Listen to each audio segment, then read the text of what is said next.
ladies and gentlemen, I'm sure some of you are wondering why there's this piece of scaffolding in front of you right now. I think we can all agree that to build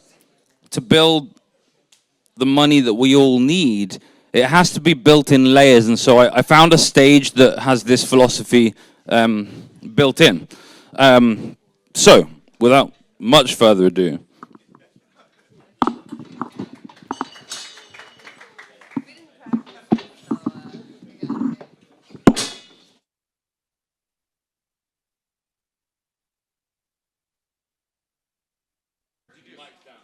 Hello? We're still good. Okay. So, there's 6 of us, so we had to fit everyone in. So, the first person to join me, Nifty. Huh? Oh, Callie, okay.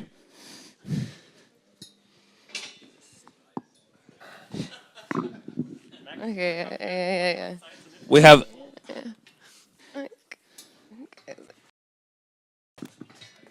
Cool. All right, yeah. Order?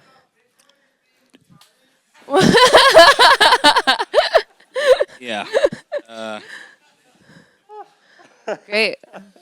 All right, so we also have Eric Syrian, Super Testnet, and Max Hillebrand joining us for this panel.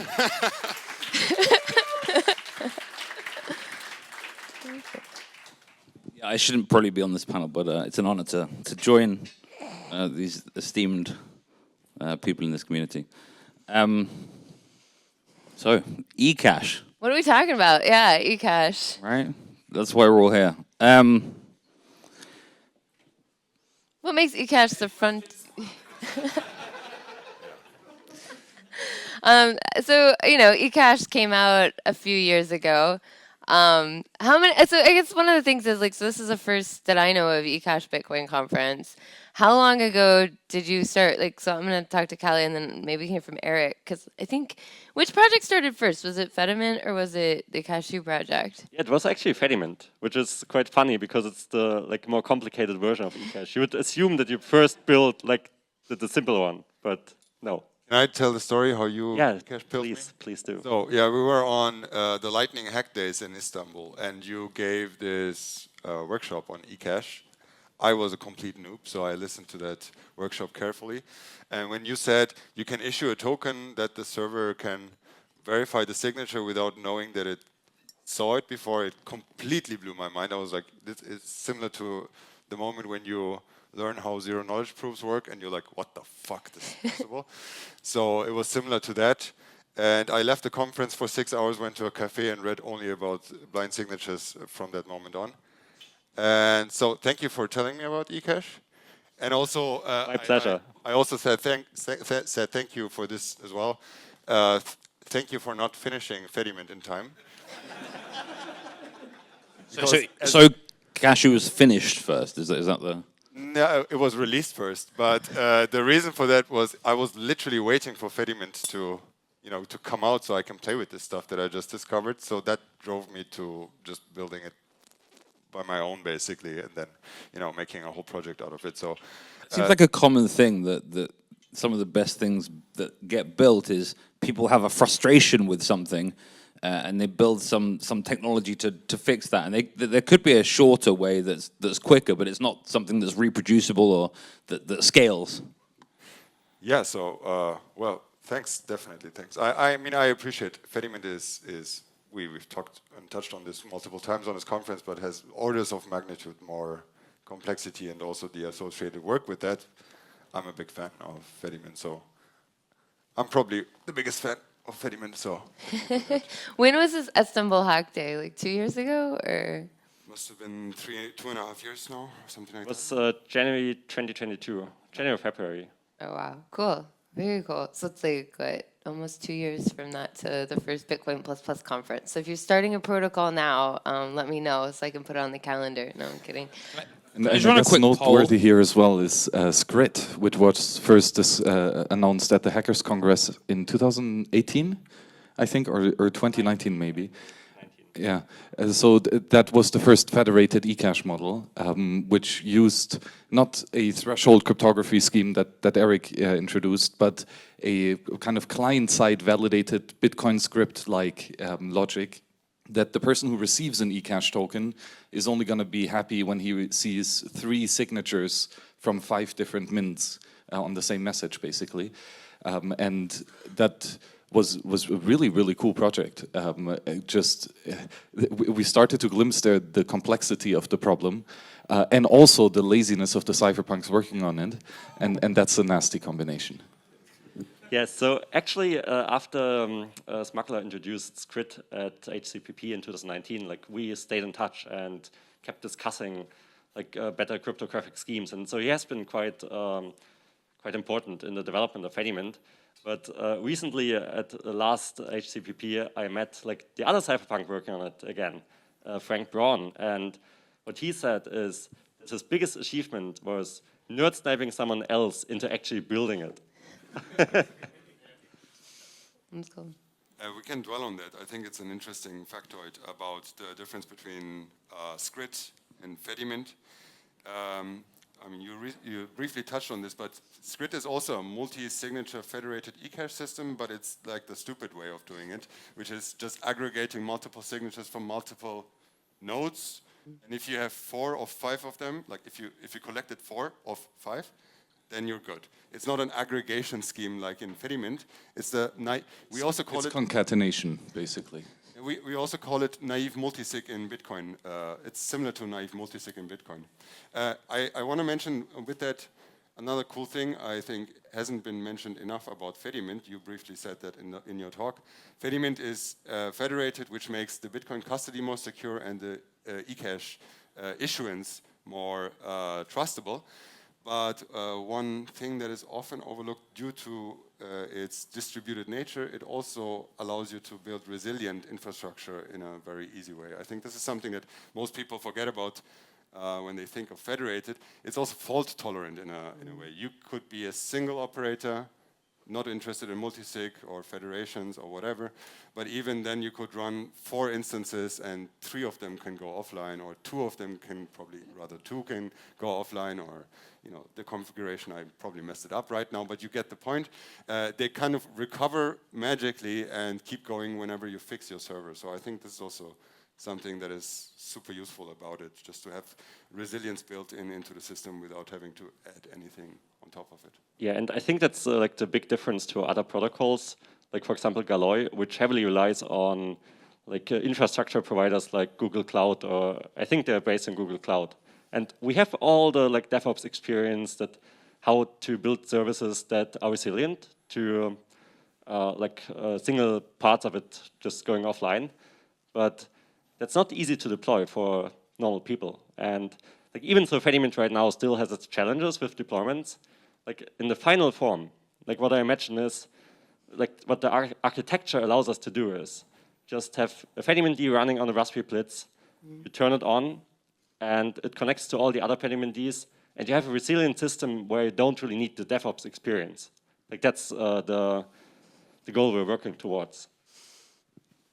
Is that a goal that you guys are working for on Cashew also? This just triggered the next question for me. It's related to that, yes.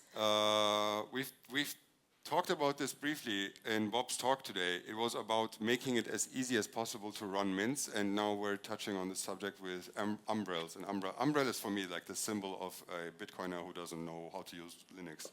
And hey, I'm sitting right here, dude. Like, I was like, how many people here run? No, okay, just Walton. I mean, mine's been going okay since 2021, mostly.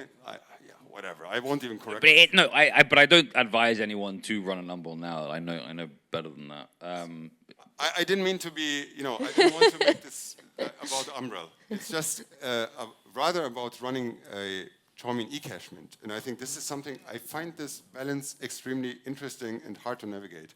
We have made several things to make it super easy to just click a button, you have a mint. It takes 5 seconds and you have a mint if you like. But if you give this tool into the hands of a noob, doesn't know how to fix the umbrel if something crashes, how to use a command line and read the error messages and so on, it can actually get dangerous. And Yeah, I think someone mentioned this today. It's not, yeah, you said this today. It's not the same thing as running a Nostr relay, for example. So there is this weird balance of, you want maybe, you know, if it's an Umbrel app, you lose this initial test of, can you at least use a command line? You know, right now you need to be able to prove that you can use a command line before you can set up a cache mint. And that's maybe a good thing. Right now, it's maybe a good thing. And maybe this will change over time, but certainly something I keep thinking about over and over again. Haven't you previously postulated, though, that thousands of Lightning node runners will click a button to start their own cache mint? Thousands of people, it's enough. If you have like one nerd for 10,000 people, that's enough for an Ecash mint, right? That already works. The scaling works. If it's like one nerd per 1,000 people, that's already fantastic as well. So I think like, we're good on the number of nerds. There were some questions earlier after Stephen Roos's talk about having eCache on top of other layers like Arc. I'm assuming there wouldn't be interoperability between Cashew on top of different layers. Is that fair? I'm done with that. We can build cache on everything, and we should. I think you can have interoperability because of the Lightning Network. It allows you to, if you had an eCache mint running on top of Arc and another one that wasn't or was on a different Arc, they could still communicate with each other through the Lightning Network, because the mint operator would be willing to accept his own tokens even on another layer in exchange for a Lightning payment, because he's got the Bitcoin backing it, so he knows it's good. And I don't know who coined the term originally, but I really like it. Lightning is the lingua franca of Bitcoin, and everyone should integrate with it. Like, don't invent your own protocol. Like, just integrate with Lightning, and everything becomes interoperable, and it's beautiful. Because Lightning is the connecting tissue of Bitcoin, and the inventor sits next to me. But also don't be afraid to make something better if you can. So. But it's funny that by now we have quite a lot of higher layer technologies, you know, ZK rollups, Ecash, and all the other jazz. But still, if you actually analyze all of these based on the security assumptions and such, Lightning is still by far the best, and has an actually great UX with rather fast transactions and quite cheap. So Lightning is still, I think, best in class. But we have a lot of surrounding technologies now that support it in other niche use cases.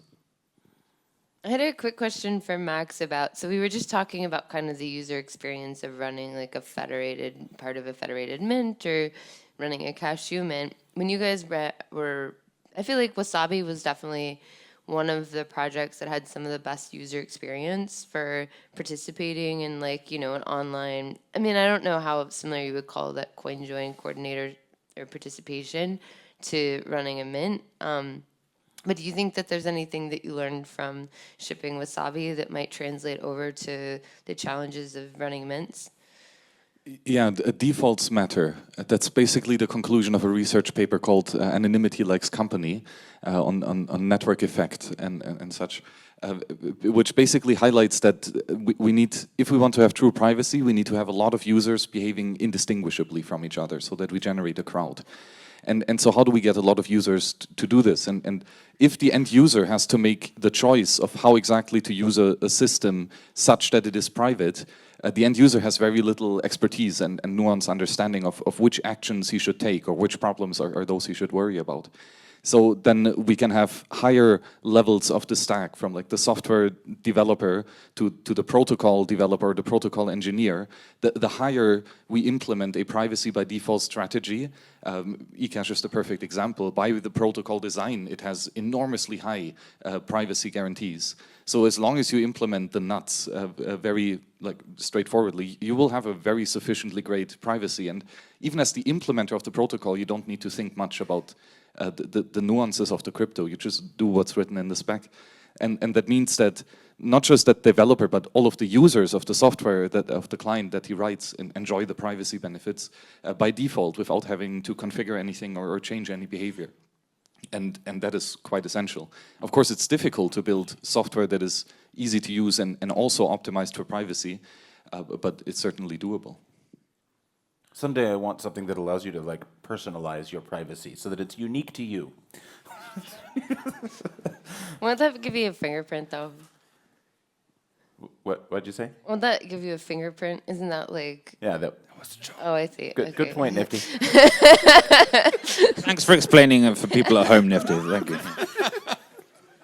So I was talking to Callie last night about what I see as some of the conflicts of or the trade-offs of privacy and building a brand. So if you are an eCash mint and you are anonymous and you're a bank, how do you build like a reputable brand that more and more people use? I put this question, to the panel. Perhaps Callie would like to start with his thoughts. Well, I mean, it's good to start with not rugging your users, right? That's the most fundamental rule that you have to follow, and uptime and so on and so forth. The nice thing about eCash right now as we're building it, and this has been one of the most important lessons actually, it's a UX lesson, which was to include the mint information in the token. When you send a token to someone who doesn't know the mint, now they know the mint. And this is basically how all the mint URLs were, spread around, and more people started using those. I think that's one thing, so to help it spread in a way so that more people learn about it. At the same time, we're also working on reputation systems that are, via Nostra and unfakeable, where you can have, we've been slinging around that concept a couple of times on this conference, but webs of trust based on Nostra with ratings and so on. So ultimately, I think there's no real way except for either you have upfront trust to an institution because you know them. Let's say if Strike would open a mint right now or Block or something like that, then obviously they enjoy a lot of trust and that would help. And the other, like from an anon grassroots underground perspective, the only thing I can think of is reputation over time. So there's nothing around it, I think. Yeah, another interesting idea, like to kind of works on top of Web of Trusts, I think is that like the public might not know the operators of a mint, but there might be people that actually know them. And these people might have reputations themselves, and they might be willing to just stake their reputation on like the mint being good and just recommending that mint. And that way you can bootstrap trust without doxing the operators of the mint. I think that's something that's worth exploring. It's funny you mentioned Web of Trust. I had a strange experience when I was early in Bitcoin, running my first Lightning node in 2021, and we had a way of, this was PlebNet, which was a group of plebs learning to run Lightning nodes. We had this way of doing a submarine swap to balance a Lightning channel that involved essentially trusting the channel partner, because let's say I opened a 2 million sat channel to Nifty. What would then happen would be that she would send me 1 million sats on chain and a Lightning invoice for 1 million sats, and trust me to pay that Lightning invoice. And when I was asked to do this, I thought, this is crazy. I'm being asked to trust someone in Bitcoin. This is major alarm bells. And then I thought a little bit more about it and thought, no, this guy's staking his reputation, because if he rugs me, then he rugs relationships in that network. Cheers. Then what happened? Did he rug you? No, and I had a Lightning channel with him for a long time. Yeah, but I do think this is very prevalent in Bitcoin. We say don't trust, verify, but there are a lot of webs of trust. Yeah, it's actually also a core thesis of Fediment. There are pre-existing networks of trust that we all have in our communities, and there will be an intersection between the people that you trust and the people that are technically capable of providing Bitcoin services to their community. And we leverage that pre-existing network of trust to bring like better custodial services to Bitcoiners. Callie described to me last night that there's going to be all of these super regulated, named bank Ecash mints and a whole bunch of anonymous mints, and they're all going to be interoperable, and people are going to be able to choose which and many that they choose to use. Yes, and maybe it won't even be in the West, right? So the world is big. I don't know which rules are meant at what place, and if Alex mentioned this yesterday, if a Nigerian underground bank would run a Ecash mint that I could use from the Western country, I would probably do it because I would wager the risk for my personal appetite and put some money on there to use it online. And so that way, maybe also regulatory arbitrage might be able to revert some of the imbalances that we have seen in the past in the world, especially when it's about finance and money. And it might, there might be two, let's say, two desires meeting each other. One from people who seek privacy or who seek these services, and on the other side, regulatory environments where you can offer these services more and more broadly. I think this really didn't, we couldn't really experiment with this up until now. With native digital internet money, basically we're going to find out how far we can go with this. Previously we didn't even have a chance to find out whether we can. I can't wait until I start getting emails from Nigerian mints. Do you think this regulatory imbalance might teach the more developed world about how regulations aren't always beneficial to their economy? I mean, we can hope that competition just improves the lives of everyone, but to be honest, I'm not very optimistic, so I don't know. And it's cool that there's so much variety, not just on the earlier mentioned layer, but also on the implementation details. And since no panel about Ecash is complete without a love letter to our favorite credential schemes, we can go through the list of different schemes that we can use. I mean, Wasabi used Jaumian blind signatures and Schnorr blind signatures, which Schnorr is more easier to batch verify, and then later keyed verified anonymous credentials, which can have the addition of the Pedersen commitment for anonymous amount commitments. And so that is a large suite. Casio, I think, uses Diffie-Hellman blind signatures. Correct me if I'm wrong. Correct. Is it actually a signature scheme? I think it's more of an anonymous credential scheme because the client by default cannot verify unless you give it another zero-knowledge proof, right? Correct. What does Fedi use? So Fedimint uses threshold blind BLS signatures. BLS signatures are like a pairing-based scheme, so it doesn't work on libsecp, but like on pairing-based curves, and like it has a big benefit of being really easy to work with and extending. Like the base BLS scheme, you take it, and in the afternoon you make it a threshold scheme, and then you make it a blind threshold scheme. And then you spend a few weeks on proving it secure, but that's how this stuff works. What about the second version? So we're currently working on Ecash v2, we have a scheme for it. Yosha, who presented on Consensus and Lightning v2 at this conference, together with Yuval, came up with Ecash version based on both coconut credentials, which is a threshold credential scheme, in combination with blinded amounts and range proofs, and that would allow us to have Ecash nodes without fixed denominations. So we could have specific amounts inside the Ecash nodes, but they are blinded, so that the mint cannot really correlate the issuance and spending of Ecash nodes by the amount. But we can still prove that if I have two Ecash nodes that go into a transaction and two that come out of a transaction, that the input and output side add up to the same amount, which is really powerful. So user would only own one Ecash node in the ideal case. Nifty, can the next conference be the L2V2 conference, where we like BitVN2 and ArcV2? Shh! Stop! No spoilers. but then there's even more, because you worked for MSB with ring signature schemes instead of blind signatures. So that's yeah. So we can have CoinJoins V2. Why not? Throw them in there. Yeah, and of course there's Starks and ZK Snarks and such that provide even more sophisticated proof structures that can be used. So nowadays the tool set, the arsenal for cypherpunks to write systems utilizing these crypto proofs is astonishing, and you can satisfy an enormous amount of use cases with the tools available. It's quite exciting.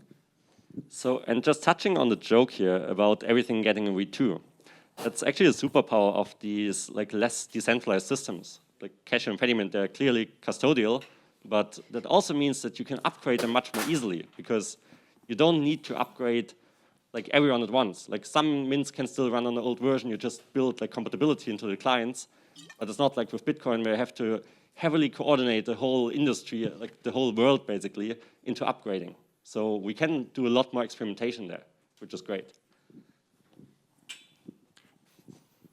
Should we dwell a bit more on this ZK stuff? I would like to. I wanted, maybe before we get into ZK, we talk a little bit more about this custody question, right? Because I feel like when I tell people that I was running an Ecash conference, I feel like there's a certain sector of Bitcoiners, especially in the technical realm, that are like, yeah, but that Ecash stuff doesn't have like self-custody. There's no way to get it. Like, why are you promoting or featuring like Ecash as a This is why I hadn't Bitcoiner? used it until this conference. During this conference, I used Ecash for the first time because, yeah, I don't like custodial. So I think there is some real like concern in the greater community about this like custody question, because I think a lot of Bitcoiners kind of hold that as a central value for why they like Bitcoin so much. So as the Ecash community, what kind of like, I don't know, what sort of like response do you guys have? I'm sure this isn't the first time this question has been asked. What kind of responses do you typically give to people with those concerns? Maybe you can compare it to Lightning as well with the kind of trade-offs that you make for other things comparatively. So I just ask people what they're actually using day to day, because what I observed in even 2021, like all the podcasters were talking about using Lightning self-custodially, but at conferences, what were they using? Like most were using Vault of Satoshi realistically. So when you look at what people actually use and not what they talk about, then you notice that custodial solutions are preferred by users. And then the question becomes, how can we build the safest and best custodial solutions that don't become a risk to Bitcoin? How do you solve the liquidity problem, essentially? Right. So I get this question a lot as well, obviously. First of all, I think everyone should do this here, whoever, when you go somewhere, talk about Ecash, just mention very, very clear the solution. Don't even, make this, don't hide this fact at all, so everyone just knows whether we're talking about this. Are you interested? Yes, no, then you can go left or right. So just moving that aside, I think it's important for me at least to make clear the only gold standard to hold Bitcoin is non-custodial in your own hardware wallet. There is nothing that can compete with that. And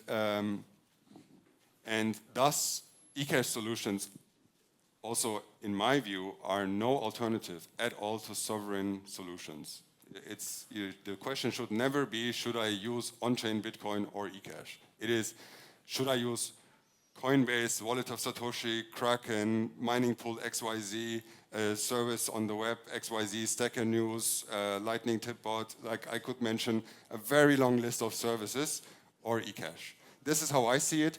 That fight is large enough for me. I don't, have any interest in convincing someone downgrading their security. At the contrary, there is so much happening that is already wrong enough. It's worth fixing. So for me, it's very clear. I get it if you're not interested in Ecash because it's not custodial. It is custodial Bitcoin. I totally get that. But not everyone needs to be interested in the same kind of technology. So that's completely fine. There's enough to work on. And I think most people agree on this simple fact that we have the state of the world today. We can incrementally improve it, and if you're against that, then you need really good arguments why you are. Custody is a quite old concept and has prevailed across numerous different technologies.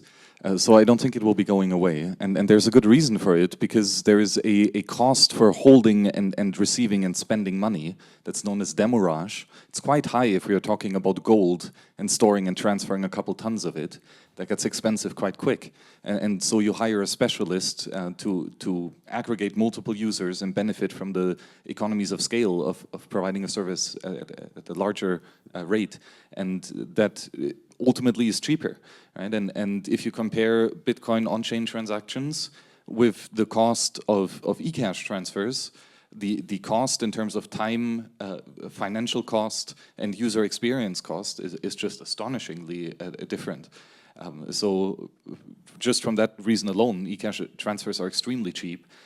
Sure, Lightning makes on-chain transactions much better cost-wise, but still, compared to eCash, it's quite horrible.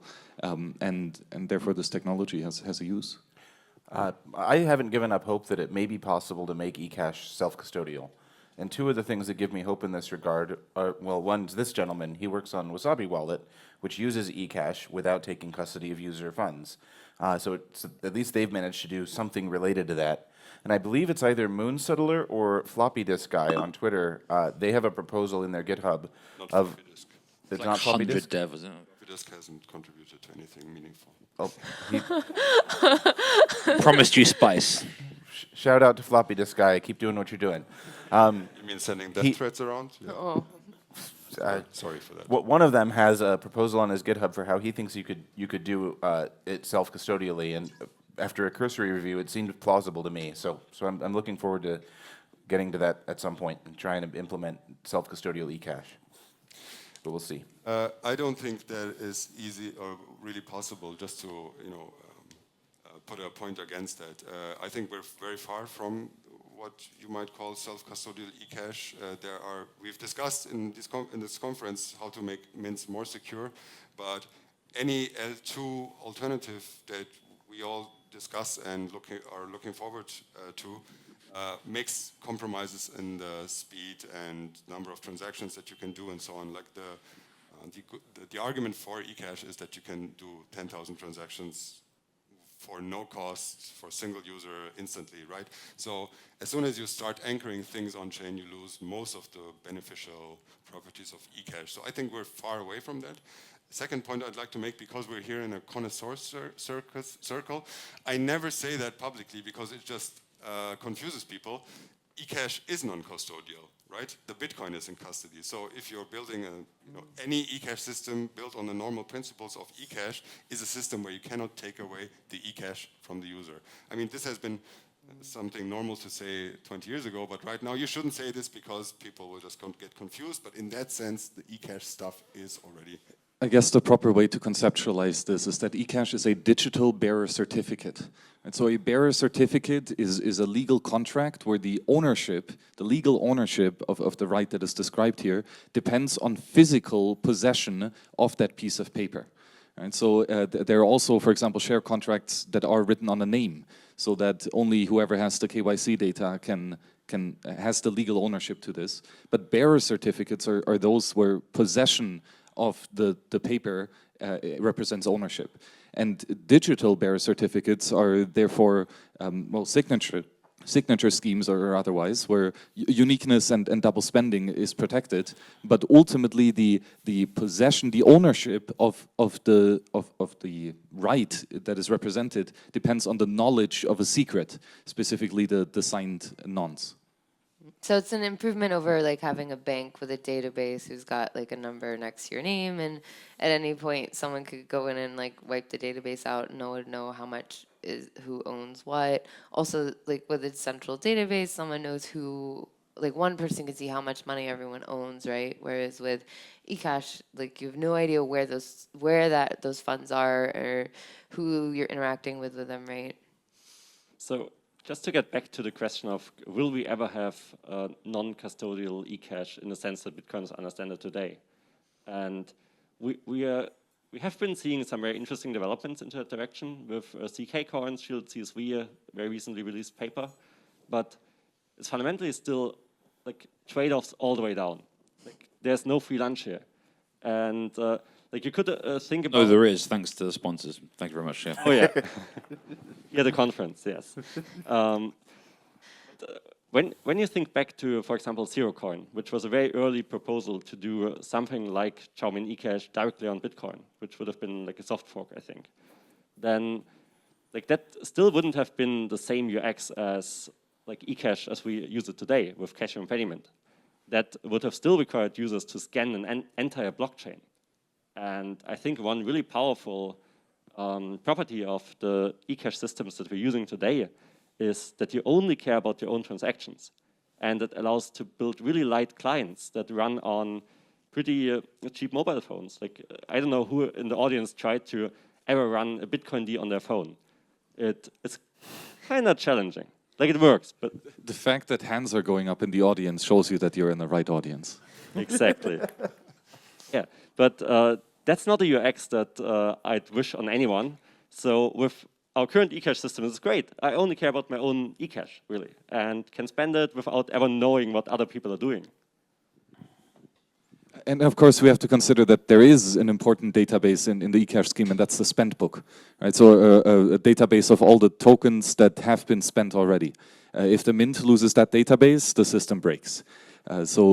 Yeah, that's a problem. The nice thing about the case when the mint loses the database is that primarily it affects the mint. So it's not like, I mean, obviously the users will also have a problem because the mint will be inoperational. But if the mint loses entries of that database, let's say not the entire database, that's how it rugs itself, basically. It doesn't really rug the individual user per individual. It's actually an interesting game theoretical consideration here. Like if users in general expect that the mint never loses its database and thus never keep their old Ecash nodes, then even if you lose some of the entries, like probably people will just never try to even double spend. So hang on, well, this is interesting new information. So the mints have to keep records of which coins that they've issued are now spent. Not which coins were issued, but which coins were spent. Which coins were connection spent. between the issued ones and the spent ones. The mint could keep a database of all the signatures that it made, but ultimately those signatures are unlinkable to the actual unblinded token that is being redeemed. So just for practicality, the signature database is usually pruned. So it's like, unlike in Bitcoin where the state is defined by the UTXO set, in Ecash systems it's kind of the TXO set, the spent transaction outputs, STSXO set. So you store all the Ecash nodes that have been spent in the database, and it's your responsibility as a mint to keep that database. If you lose that database, your users will be able to double spend, and that just hurts you. We should invite all the altcoin people to store their inscriptions and their runes and their ordinals inside of the signature database, and then just not tell them that we delete it. So, Ecash often gets talked about as being a potential replacement for gift cards. I'd like to compare the scenarios here. So if we have a gift card retailer, a brand that sells its own gift cards, essentially they have the custody of the customer funds. Starbucks are reported to hold something like $2 billion interest-free of their customers' money in these sorts of schemes.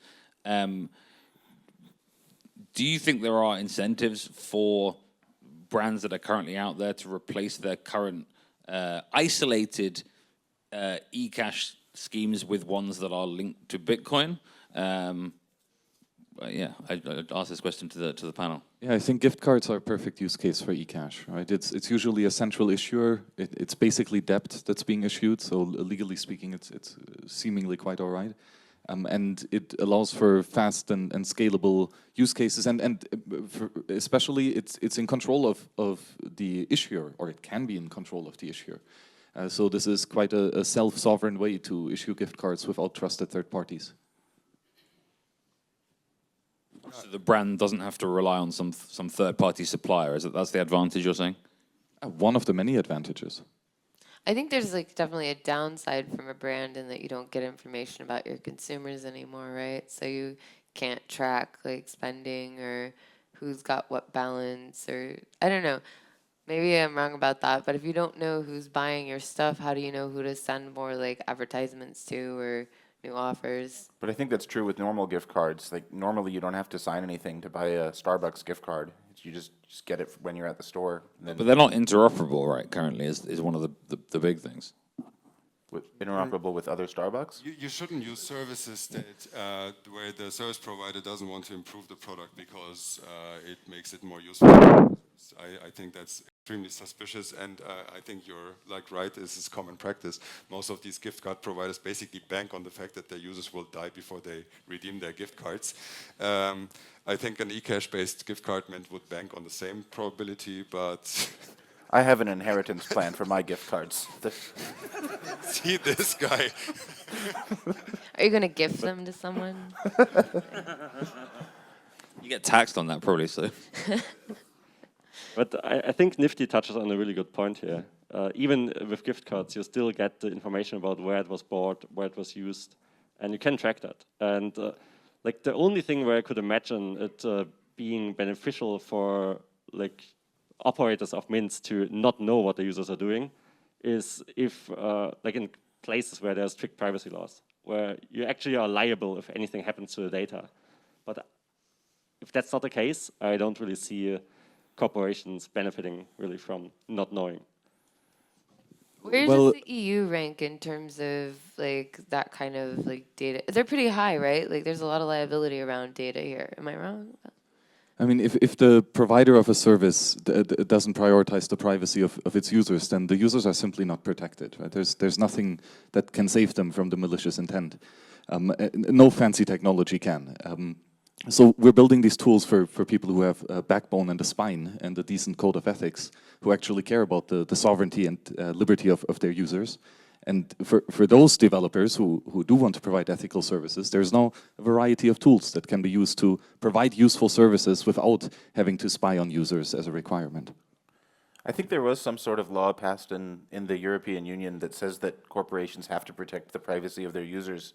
And so I think every company that's involved in Bitcoin should be doing coin joins all the time and being like, we're just following the law, which, you know?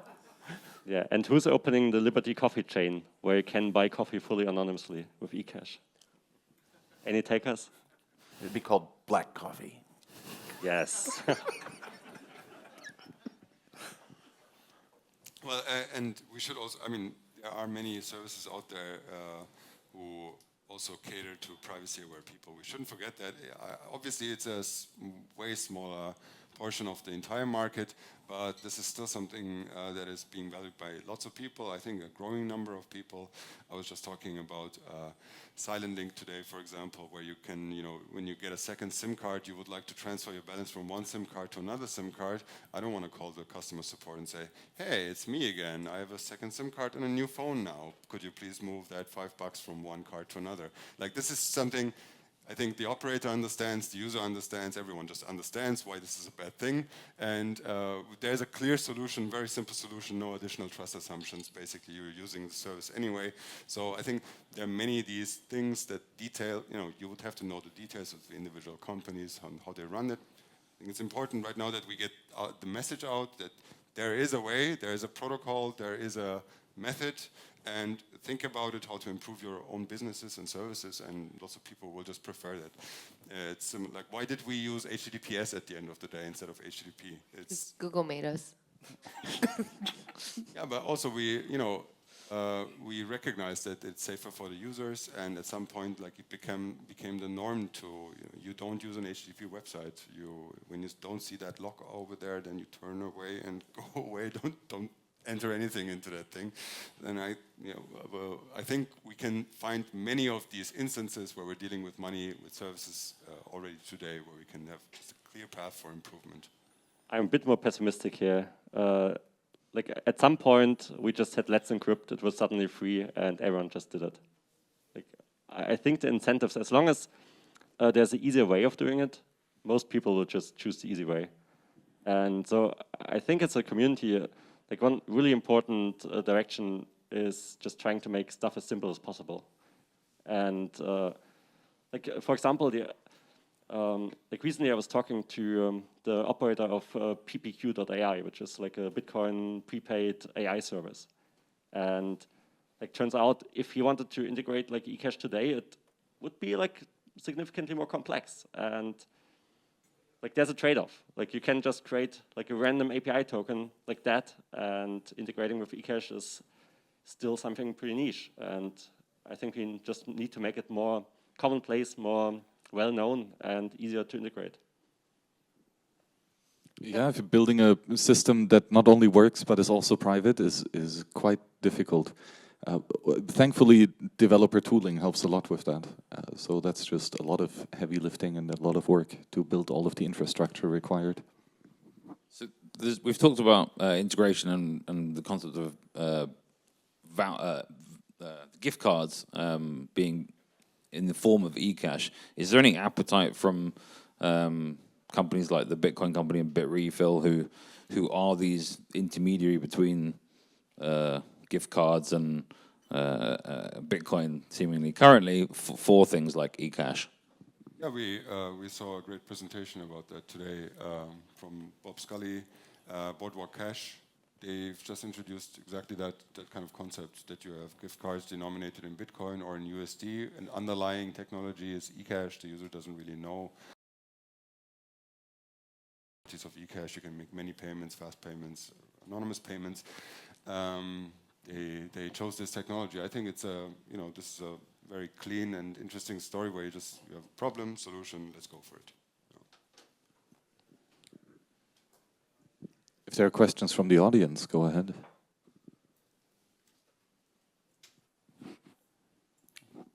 Mr. Lewin, can someone send a mic to him?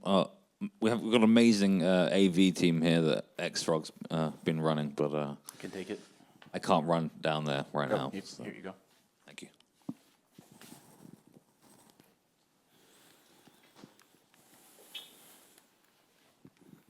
Hello, this is a cool panel, by the way. This is a super cool panel. What do you guys think is going to be the biggest barrier to adoption? It kind of seems like the promised land is just like over the horizon. What's going to get in our way? It feels like it's getting adopted pretty rapidly, more than most other Bitcoin products. Everyone seems to be using Ecash lately. There's even a conference about it. Wait, did he just realize we're up here the whole time? Hey, Max. Oh. Oh, yeah, we took his mic away. Here, Can one of you share with him, maybe? Well, I know sharing's a weird thing at Bitcoin, but...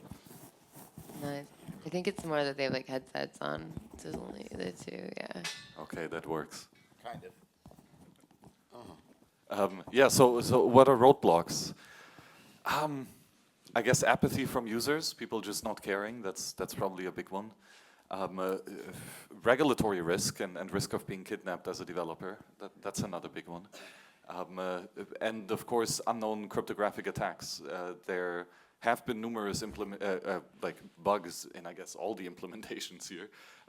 So there might be currently deployed bugs that are not fixed, and hopefully nobody finds them. So definitely we need a lot more review and just people building on this and thinking about how to further improve it. It's just wild how much the technology has improved since like the 40 years where Ecash was first conceptualized. A lot of the problems that the original protocol had can now be solved with very novel and unique solutions. And so re-envisioning and reimagining the stack and on how it can be used nowadays, that unlocks a lot, I think.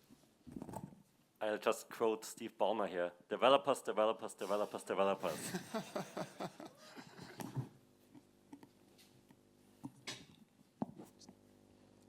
So I actually think developers isn't the problem. I think there are some incentives that at play here. If we look on the consumer side, I think to understand what Ecash on top of Bitcoin is quite an ask for the average person. I think you have to understand already the benefit of Bitcoin to use something like Ecash, at least from my perspective. And on the retailer side, they like this locked up cash that isn't interoperable. I mentioned Starbucks earlier. Having $2 billion in cash that you can just use interest free for whatever you want is something that's quite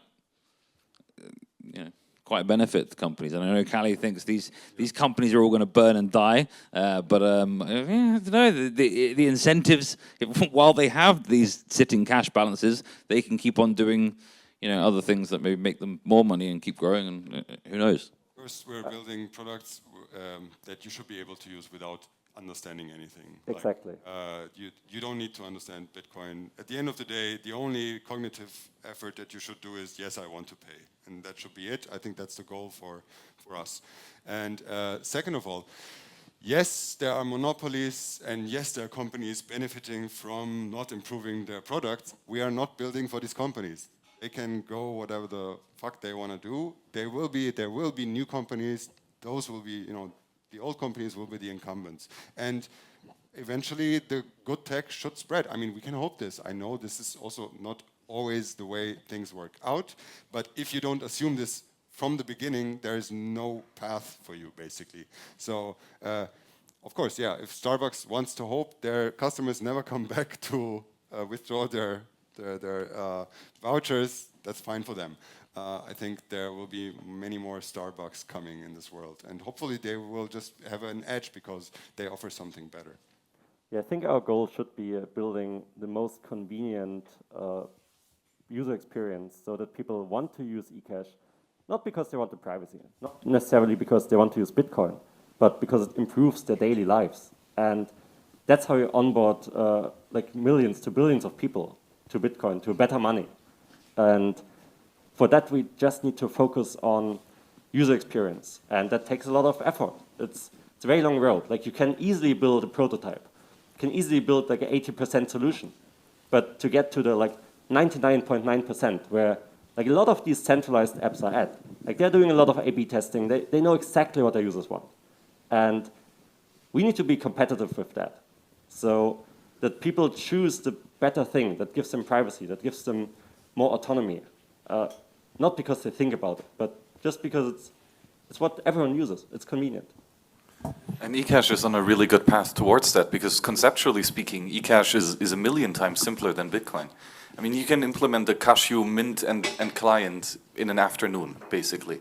But try to do the same for building a Bitcoin full node from scratch. That's not going to happen. So Ecash has... Well, this guy might do it. In more than one JavaScript file. Challenge rejected. So just from the architecture, conceptually, Ecash is brilliantly simple. And from the user experience, it has great potential to be brilliantly simple, because it is just a QR code, and the transaction speed is basically two API calls. And the fees can be, for all intents and purposes, zero, or so negligible that nobody cares. And that's possible like right now. I mean, we already have it, and that's kind of wild.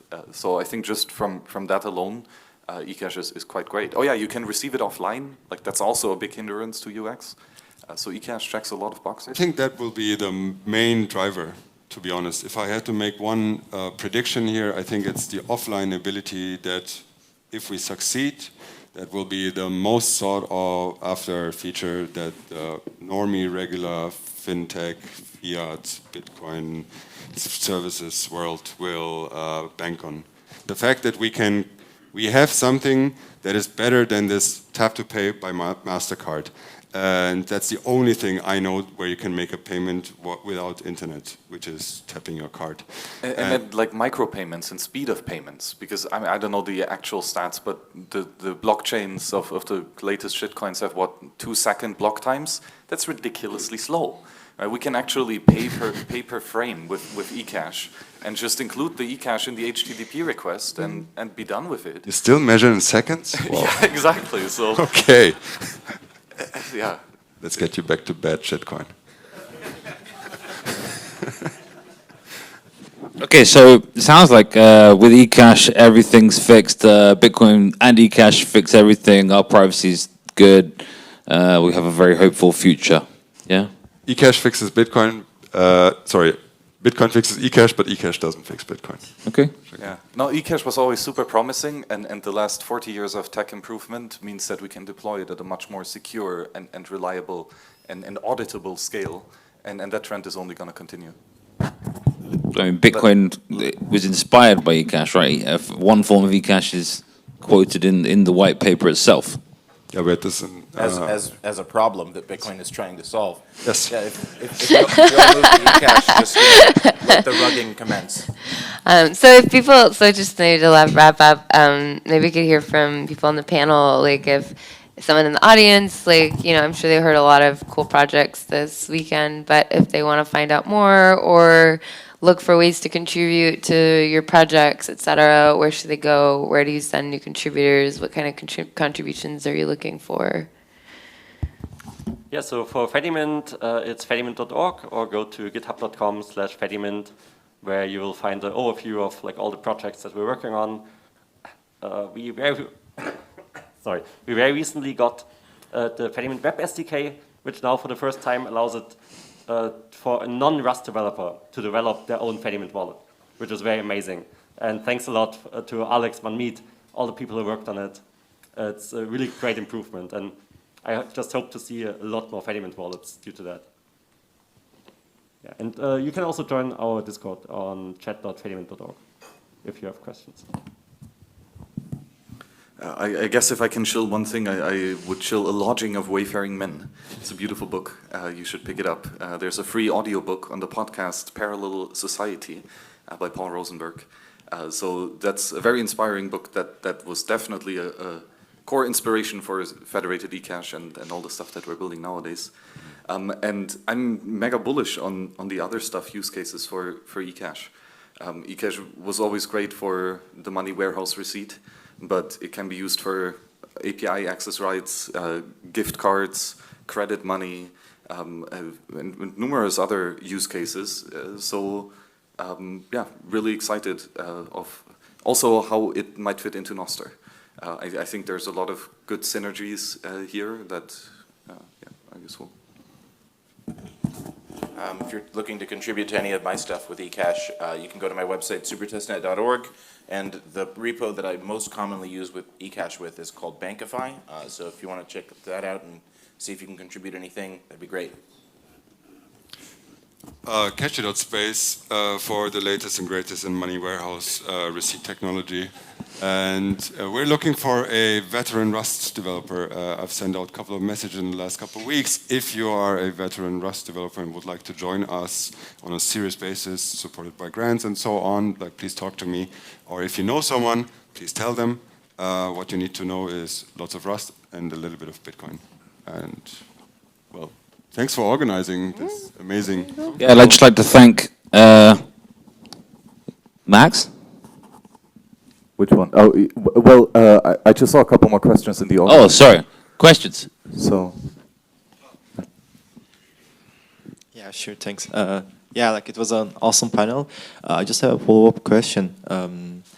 So if you were Stripe and would you mint eCash for normies, like for businesses that only care about convenience, reliability, and cost right now? Well, with digital bearer certificates, the bearer part is very important, right? If you lose access to your eCash, then you have a problem. And accounts can somewhat prevent this, because accounts can have recovery emails and such, where you can restore access to the stuff. This is not possible with eCash, right? If you lose the disk where the nuts are stored, you're screwed. So that. We have seed phrases.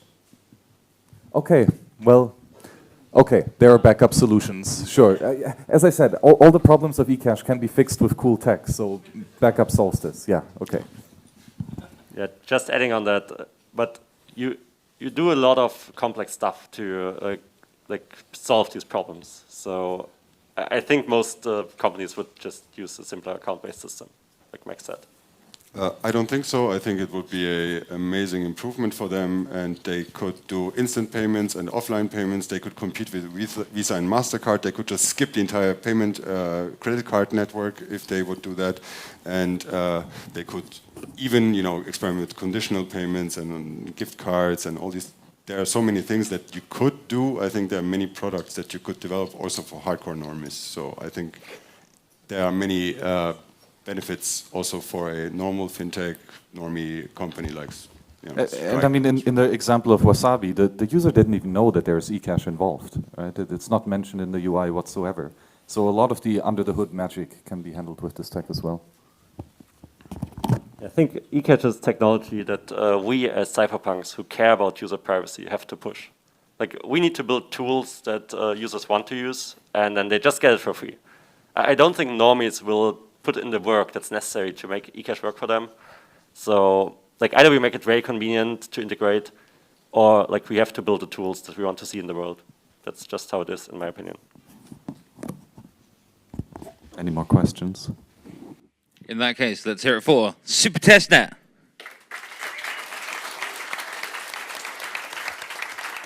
Max Hillebrand.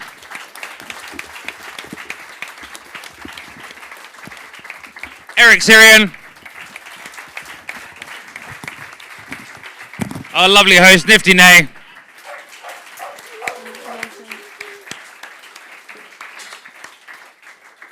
And a man we're going to try and resolve down to a lower layer. Callie, thank you.